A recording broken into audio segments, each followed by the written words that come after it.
सभापति वाम मोर्चे के चेयरमैन कॉमरेड विमान बसु, मंच पे उपस्थित छत्तीसगढ़ के मुख्यमंत्री श्री बघेल जी, जनाब अब्बास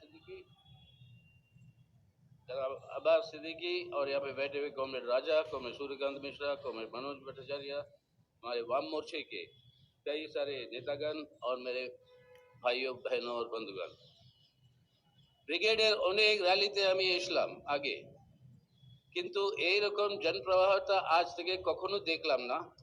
মানে আজকে বাঙালে একটা পরিবর্তন আসছে, और वो পরিবর্তন হবে এই সেকুলার মোর্চার পরিবর্তন, এই সংযুক্ত মোর্চার পরিবর্তন, और ওটা আসছে, ওটা নিশ্চিত আমাকে এখানে দিচ্ছে। क्योंकि ये सवाल आज 3 महीने से एक संयुक्त मोर्चा लड़ाई करते हुए, संघर्ष करते हुए बैठा हुआ है दिल्ली के सरहदों पर। लाखों के तादाद में हमारे अन्नदाता, हमारे किसान 3 महीने से वहां पर संघर्ष कर रहे हैं। ये जो काले कानून लाए गए हैं कृषि व्यवस्था को रद्द करने के लिए, 250 से ज्यादा शहीद हो चुके हैं, लेकिन मोदी साहब को कोई परवाह नहीं। उनके लिए सड़कें खुदवा दी, उनके ऊपर लाठी चलवा दिया, टीयर गैस चलवा दिया, पानी बरसा दी, लेकिन अपने किसान भाइयों को कोई नहीं रोक पाया। और आज भी वो ऐलान यही कह रहे हैं, एक महापंचायत से दूसरा महापंचायत उस पूरे इलाके में, कि जब तक ये कानून वापस नहीं होंगे या जब तक मोदी सरकार से नहीं उतरेगा, तब तक ये आंदोलन चलता रहेगा। और हमारा अन्नदाता जो हमको जिंदा रखता है, अगर वो इतनी दृढ़ता के साथ वहां पे लड़ रहा है, तो बंगाल में एक और संयुक्त मोर्चा उभर कर पैदा हुआ, और ये है संयुक्त बंगाल मोर्चा, जो आज बंगाल की मुक्ति के लिए भाजपा से, इस सांप्रदायिक ताकतों से, और उनको यहाँ पे पनपने ना दे। अगर इसके लिए जरूरी है तृणमूल कांग्रेस को भी हटाना, बिना उसके भाजपा को यहाँ पर आप रोक नहीं सकते हैं। तो इस संकल्प को लेकर आज इतने सारे ताकत और इतने सारे शक्ति इकट्ठा हुए एक मोर्चे पर, जो संयुक्त बंगाल मोर्चा। हमारी स्वागत है आज कि कांग्रेस के साथ, वाम मोर्चे के साथ, वामपंथी पार्टियों के साथ साथ आज जो है इंडियन सेकुलर फ्रंट और जनाब अब्बास सिद्दीकी भी हमारे साथ आए हुए हैं।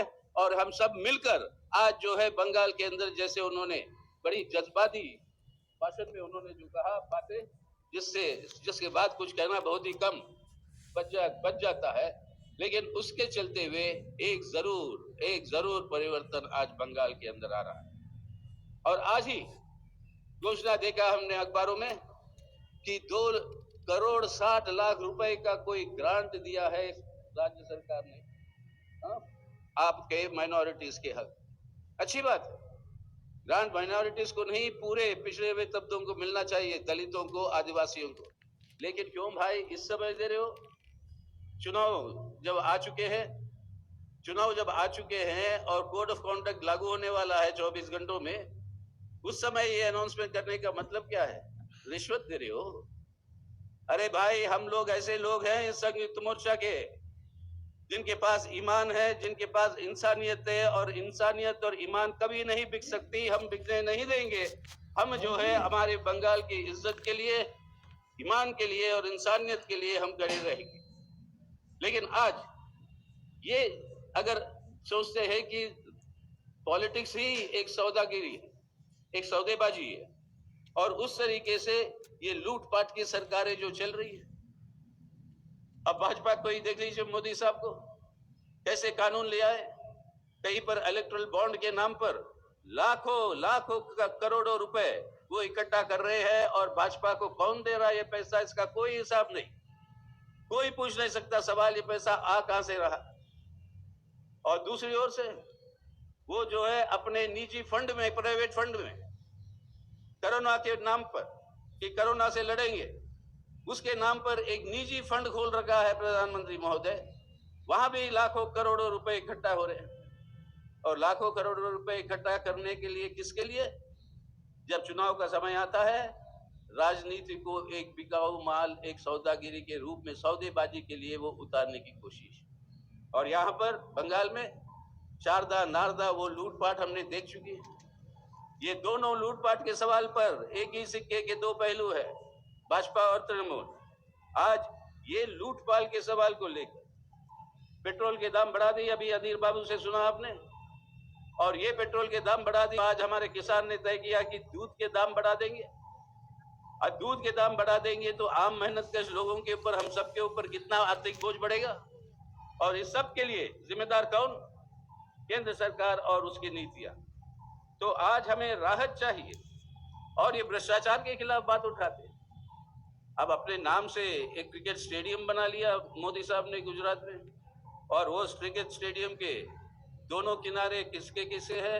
एक है अदानी एंड, एक है अंबानी एंड। और ये दोनों मिलकर अमित शाह साहब के सुपुत्र वंशवाद के खिलाफ बोलते हैं।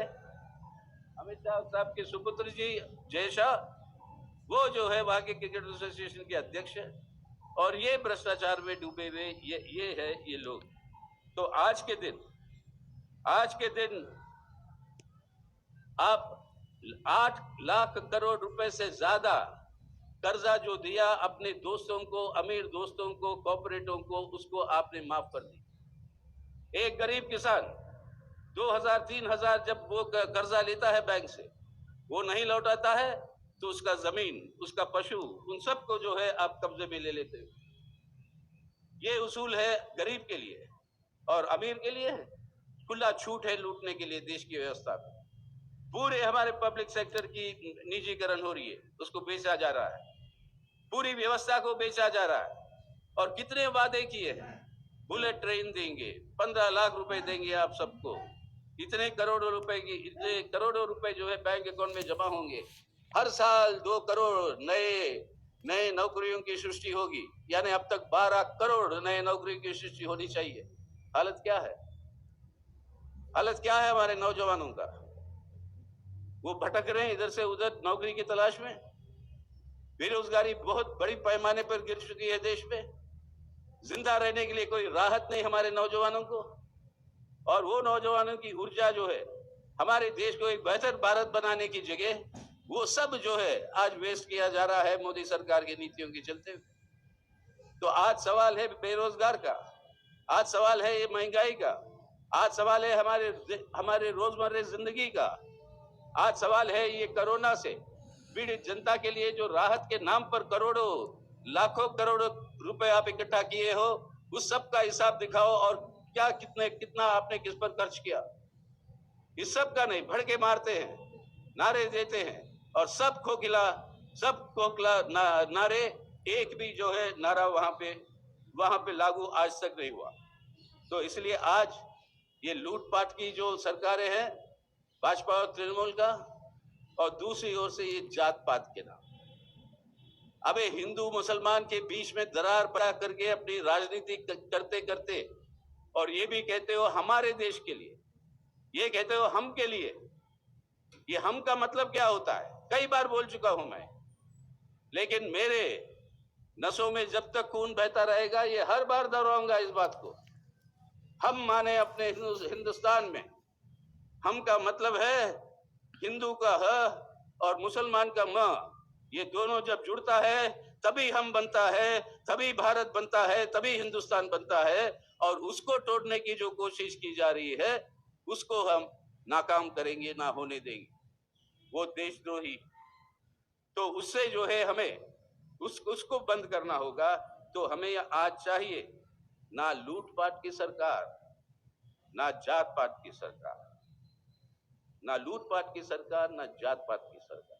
जब ये बात हम कहते हैं तो दिल्ली से जब हम आ रहे थे, कई सारे लोग वहां पर ये पूछ रहे थे कि भाई अगर त्रिशंकु असेंबली आ जाएगी, यानी किसी को मेजॉरिटी नहीं आ जाएगी, तो आप तो कहते हो भाजपा को रोकना है, तो आपका क्या रुझान होगा? तो मैं बोला त्रिशंकु अगर कोई असेंबली आ जाएगी तो हमसे क्यों पूछ रहे हो भाई? आपके मुख्यमंत्री जी से पूछो। कितने बार पिछले 10 सालों में, 15 सालों में कितने बार भाजपा के साथ समझौता कर चुकी थी? कितने बार केंद्र में मंत्री रही भाजपा की सरकारों में? कितने बार भाजपा के साथ मिलकर यहाँ पर चुनाव लड़ी? और कितने बार भाजपा को यहाँ पर बंगाल में आने के लिए सहूलत किसने दिया? वो यही तृणमूल कांग्रेस ने दिया। तो सवाल यह नहीं कि हम क्या करेंगे अगर त्रिशंकु हो जाएगी, सवाल यह है कि तृणमूल और मुख्यमंत्री क्या करेगी अगर त्रिशंकु हो जाए। अपने कुर्सी संभालने के लिए, अपनी कुर्सी बचाने के लिए फिर दोबारा एक और बार भाजपा के साथ समझौता करेंगे तो आश्चर्य मत होना आप लोग, क्योंकि वही उनका चरित्र है, भाजपा के साथ समझौता का चरित्र, और वही जो है वो करने के लिए आज भी वो संभावना है। तो इसलिए इस खतरे से हमें बचना और एक धर्म को दूसरे धर्म के साथ लड़ाना, एक भाई को दूसरे भाई के साथ मरवाना, एक हमारी बहन अपनी बहन की इज्जत लुटवाना और हिंसा और नफरत के आधार पर इस तरीके की वातावरण, एक इंसानियत को ही खत्म करने की वातावरण की पैदाइशी जो की है, ये सांप्रदायिक ताकतें, ये फिरका परस्ती ताकतें, इनको जो है दरकिनार किए बिना इस हिंदुस्तान को, इस भारत को हम नहीं बचा पाएंगे। तो इसलिए आज हमें चाहिए नारा ये कि बंगाल के लिए ना लूटपाट का सरकार, ना जात पात का सरकार, बंगाल के लिए ना जूत पात का सरकार, ना जात पात का सरकार, हमें चाहिए बंगाल की आवाम का पुकार है जनहित की सरकार, जनहित की सरकार चाहिए हमें, ना लूटपाट का ना आपके जात पात का। तो इसलिए ये नारा हम लगाएंगे। जनहित का मतलब क्या है? काम, जमीन, जिंदगी, इन सब की सुरक्षा, काम, जमीन, जिंदगी की सुरक्षा, वो है जनहित।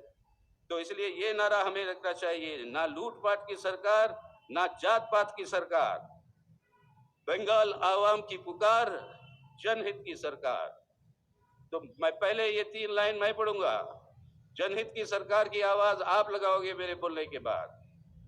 ना लूटपाट की सरकार, ना जात पात की सरकार, बंगाल आवाम का पुकार, जनहित का सरकार।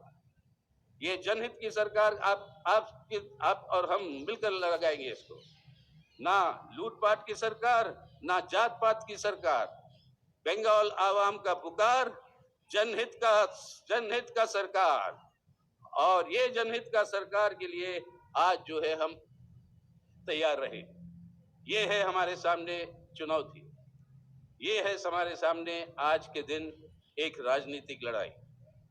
इस राजनीतिक लड़ाई में बिना जीत हासिल किए, जहां से ब्रिटिश हुकूमत की शुरुआत हुई है आपके प्लासी से बंगाल में,